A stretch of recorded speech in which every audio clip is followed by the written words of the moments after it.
घड़ियों में वो जुबान अब खामोश हो चुकी थी। पूस की वो रात किसी आम रात जैसी नहीं थी। वो एक बद्दुआ थी जो सदियों पहले किसी ने इस जमीन को दी थी, बल्कि एक जहरीली ठंड बरस रही थी। घना सफेद कोहरा पूरे गांव पर ऐसे लिपटा हुआ था जैसे किसी ने मरे हुए जिस्म पर सफेद कफन उड़ा दिया हो। हवा इतनी भारी थी कि सांस लेने में भी फेफड़ों को मेहनत करनी पड़ रही थी। सन्नाटा इतना गहरा, इतना जानलेवा था कि अगर एक सूखा पत्ता भी पेड़ से टूट कर गिरे तो धमाके जैसी लगे। सिर्फ एक ही आवाज थी जो इस खामोशी से बगावत कर रही थी। वो थी दूर कहीं से आते हुए आवारा कुत्तों के रोने की आवाज। वो रोना किसी भूख का नहीं था, वो चेतावनी थी।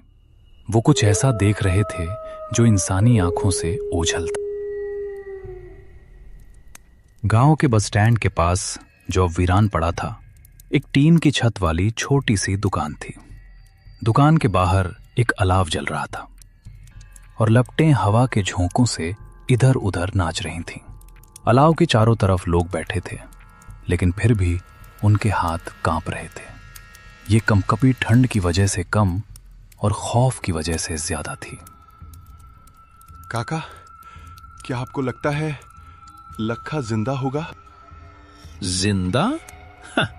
बिरजू बेटा, मौत सिर्फ वो नहीं होती जब सांस रुक जाए।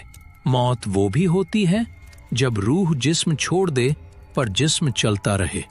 लखा कल रात अपनी गाय ढूंढने गया था ना। मैंने कहा था, लखा, अगर तू उस सरहद के पार गया तो तू नहीं। अपशकुन, देखो आग भी चाय नहीं पी रही आज। काका, आपको पता है ना आज क्या है? आज अमावस है। मेरी दादी कहती थी कि जब चांद आसमान से गायब होता है तो सिंगा हवेली की मालकिन, वो नर्तकी चंद्रमुखी, अपनी नींद से जागती है। आज की रात हवा का रुख हवेली से गांव की तरफ होता है। सुना है आज भी वो अपनी टूटी हुई पायल पहनती है।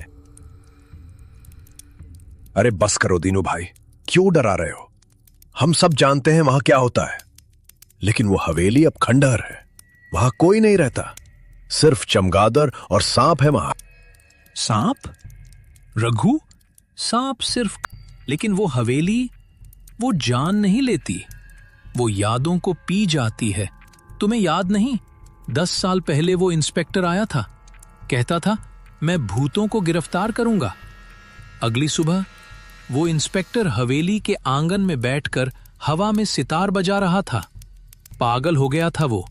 आज भी पागल खाने में दीवारें खुरचता है। तभी एक आवाज ने सबका ध्यान खींचा।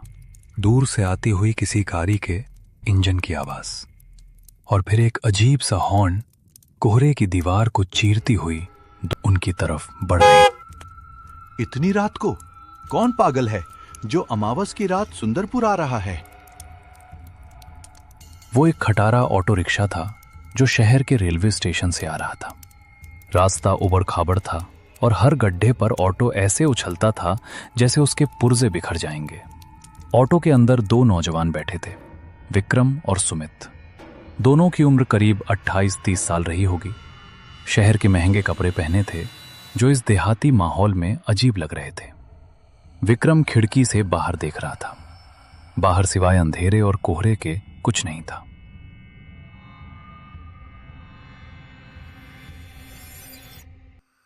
यार सुमित, मुझे अभी भी लग रहा है कि ये एक बहुत बड़ी गलती है। 6 साल, पूरे 6 साल हो गए हमें यहां से गए हुए। तेरा वो बैक टू रूट्स वाला भाषण सुनने में अच्छा था, लेकिन हकीकत देख रहा है, यहां सड़क तक नहीं है, नेटवर्क भी गायब है। अगर हमें कुछ हो गया तो एम्बुलेंस भी सुबह तक नहीं पहुंचेगी। अरे विक्की भाई, तू हमेशा नेगेटिव ही सोचता है। देख, शहर के शोर से कितना सुकून है यहाँ। और फिर पापा की आखिरी इच्छा थी कि हवेली, मतलब हमारा वो पुराना पुश्तैनी घर, एक बार रिपेयर हो जाए। हम उसे बेचने ही तो आए हैं, बस 1-2 दिन की बात है। और वैसे भी ये गांव बहुत पसंद था। याद है, हम वो पीछे वाले बगीचे में क्रिकेट खेलते थे। हाँ याद है, और मुझे ये भी याद है कि शाम के 6 बजते ही दादी हमें घर के अंदर खींच लेती थी, कहती थी हवा बदल गई है। तभी ऑटो वाले ने अचानक ब्रेक मारा ऑटो एक झटके के साथ रुका। विक्रम का सिर रॉड से टकराते टकराते बचा। अरे भाई देख के चलाओ, क्या हुआ, गाड़ी क्यों रोक दी? साहब माफ करना, लेकिन मेरा ऑटो इससे आगे नहीं जाएगा। विक्रम ने सुमित की तरफ देखा। आ गई थी। ऑटो वाले ने उनका सामान 2 बैग जल्दी जल्दी सड़क पर उतारा। वो सामने देखिए, कोहरे के बीच वो सिंगा हवेली है। आज की रात उस रास्ते से गुजरना मतलब अपनी मौत को दावत देना है। पैसे आप आधे दे देना, पर मैं आगे नहीं जाऊंगा। क्या? अभी तो गांव का मोड़ आया है। हमारा घर तो वो पीपल के पेड़ के उस पार है। यहाँ बीच जंगल में कैसे उतरेंगे हम? एक सलाह मानिए साहब, अगर रास्ते में कोई आवाज आए, कोई आपको नाम से पुकारे या कोई सुरीला गाना सुनाई दे तो रुकना मत, बस चलते रहना, पीछे मुड़कर मत देखना। इससे पहले कि विक्रम कुछ और पूछता, ऑटो वाले ने किक मारी। ऑटो घर घर आया और फिर इतनी तेजी से यूटर्न लेकर भागा जैसे उसके पीछे कोई शैतान पड़ा हो। धूल और धुएं के गुबार में विक्रम और सुमित अकेले रह गए।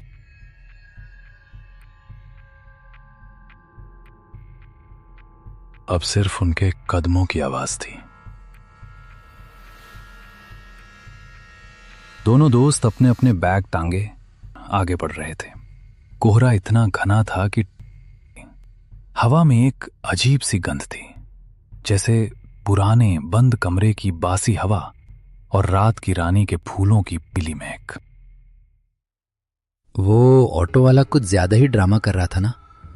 वैसे तुझे वो बचपन की कहानी याद है जो काका सुनाते थे कि उस हवेली में एक तवायफ रहती थी, चंद्रमुखी, जो अपने प्रेमी के इंतजार में गाते गाते मर गई।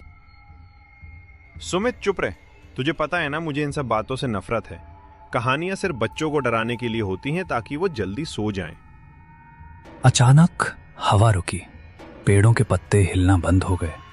सन्नाटा इतना गहरा हो गया कि उनके कानों में सीटी बजने लगी। तभी सुमित रुका। विकी रुक। क्या हुआ, चलना जल्दी। क्या? किसी के चलने की आवाज थी। कोई हमारे पीछे चल रहा था, बिल्कुल हमारे कदमों के साथ। कोई नहीं है सुमित, ये सिर्फ तेरा वहम है और ये सूखे पत्ते हैं, हवा से उड़ रहे होंगे। नहीं यार, मुझे लगा जैसे किसी ने मेरा नाम फुसफुसाया। सुमित। बस अब एक शब्द और नहीं। तूने हॉरर फिल्में ज्यादा देख ली हैं। देख, सामने गेट दिख रहा है, हम घर पहुंच गए। सामने अंधेरे में लिपटा हुआ उनका पुश्तैनी घर खड़ा था। यह घर कभी आलीशान रहा होगा, लेकिन आज ये किसी बूढ़े लग रहा था। दीवारों का प्लास्टर उखड़ चुका था। लोहे के गेट पर जंग की मोटी परत थी और घर के ठीक पीछे लगभग 200 मीटर की दूरी पर जंगल के बीचों बीच सिंगा हवेली का काला साया खड़ा था। हवेली की खिड़कियां टूटी हुई थीं, जो अंधेरे में किसी खोपड़ी की खाली आंखों जैसी लग रही थीं। जैसे ही उन्होंने गेट खोला, एक लालटेन की रोशनी उनकी तरफ पड़ी।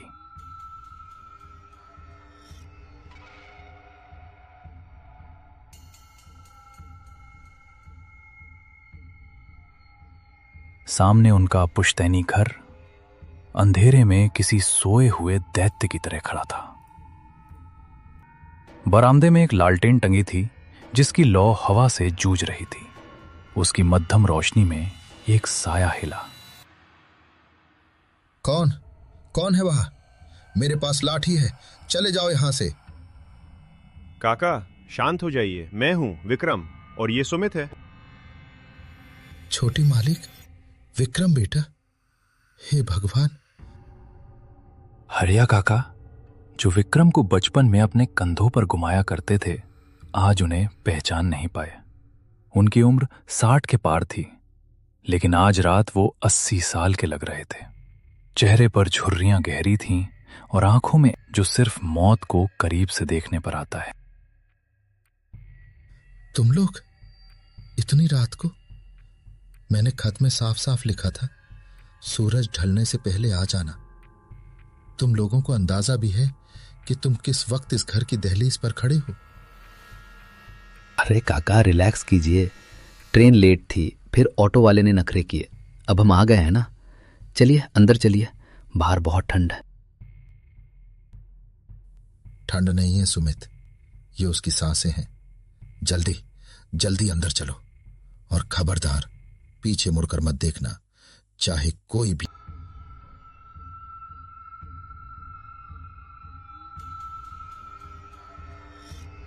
काका ने उन्हें लगभग खींचते हुए घर के अंदर किया और दरवाजे पर एक नहीं 3-3 सिटकनी लगा दी। फिर उन्होंने दरवाजे पर कान लगाकर कुछ सुनने की कोशिश की। बाहर हवा का शोर था और शायद बहुत दूर किसी पायल की हल्की सी झनकार। काका ने राहत की सांस ली। घर के अंदर की हवा बाहर से भी ज्यादा भारी थी। हॉल में अंधेरा था। फर्नीचर पर सफेद चादरें ढकी थीं, जो धूल की वजह से भूरी हो चुकी थी। कोनों में मकड़ी के जाले ऐसे लटके पुराने धागे छोड़ दिए हों। उफ, काका, यहां तो सांस लेना भी मुश्किल है। आपने सफाई नहीं करवाई? मालिक, मैं दिन के उजाले में ही आता हूं। इस घर में रात गुजारने की हिम्मत अब मुझ में नहीं रही। क्यों काका? ये घर तो हमें बचपन में बहुत पसंद था। याद है विक्की, हम छुपम छुपाई खेलते थे। काका, वो हमारा पीछे वाला कमरा, ब्लू रूम, वो तैयार है ना? हम वहीं सोएंगे। वहां से पूरा जंगल और हवेली दिखती है। नहीं, खबरदार जो उस तरफ कदम भी बढ़ाया। वो कमरा अब वो कमरा नहीं रहा, वो रास्ता बन चुका है कि दरवाजे पर ताला जड़ दिया है। काका, आप होश में तो हैं? वो सिर्फ एक कमरा है। उसकी खिड़की से व्यू अच्छा आता है, इसलिए सुमित वहां जाना चाहता है। खिड़की दोनों तरफ से खुलती है बेटा, तुम बाहर का नजारा देखोगे। लेकिन अगर उसने तुम्हें देख लिया तो क्या होगा? पिछले महीने रामू का जवान बेटा सिर्फ कौतूहल में उस खिड़की के पास खड़ा था। उसने वो धुन सुन ली। अगले दिन उसकी लाश उसी कमरे में मिली। उसका मुंह खुला हुआ था और उसकी आंखों में सफेद पत्थर जैसी चमक थी। काका की बात सुनकर हॉल में एक भारी खामोश हॉल के उस कोने में चली गई जहां अंधेरे में वो वर्जित दरवाजे पर एक बड़ा जंग लगा ताला लटका हुआ था। क्या इस घर में कोई बिल्ली है? मुझे लगा जैसे किसी के नाखूनों से लकड़ी खुरचने की आवाज आ रही है उस बंद कमरे की तरफ से। विक्रम, तूने काका की बातें दिल पे ले ली हैं। ये पुराना घर है, लकड़ियां चटकती हैं, चूहे होंगे। खाना खा और सो जा। सुबह होते ही हम इंजीनियर को बुलाकर काम शुरू करेंगे और शाम तक वापस शहर निकल जाएंगे। बेटा सो जाओ, मैंने तुम दोनों का बिस्तर यहीं हॉल में लगाया है। मैं बरामदे वाले कमरे में सोऊंगा। और सुनो, अगर रात को प्यास लगे तो मटका यहीं पास में रखा है। उस तरफ मत जाना। चाहे कोई रोए चाहे कोई गाए, हिलना मत। विक्रम, सुमित प्लीज सो जा, अब सुबह बात करेंगे।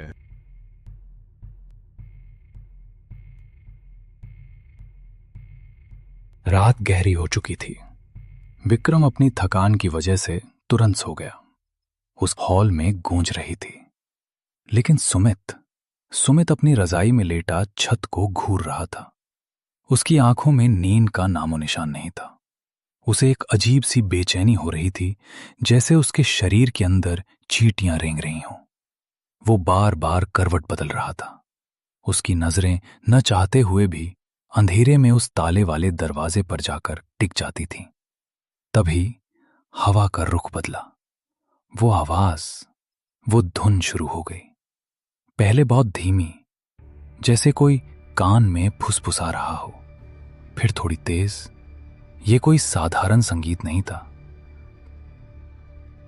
सुमित, आते तुम। मेरी धुन अधूरी है, आओ इसे पूरा कर दो। नहीं, ये वहम है।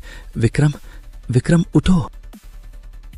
सुमित ने हाथ हिलाने की कोशिश की, लेकिन उसका हाथ जंग गया था। उसे लगा जैसे उसका शरीर अब उसका नहीं रहा। उसकी उंगलियां अपने आप रजाई हटाने लगीं।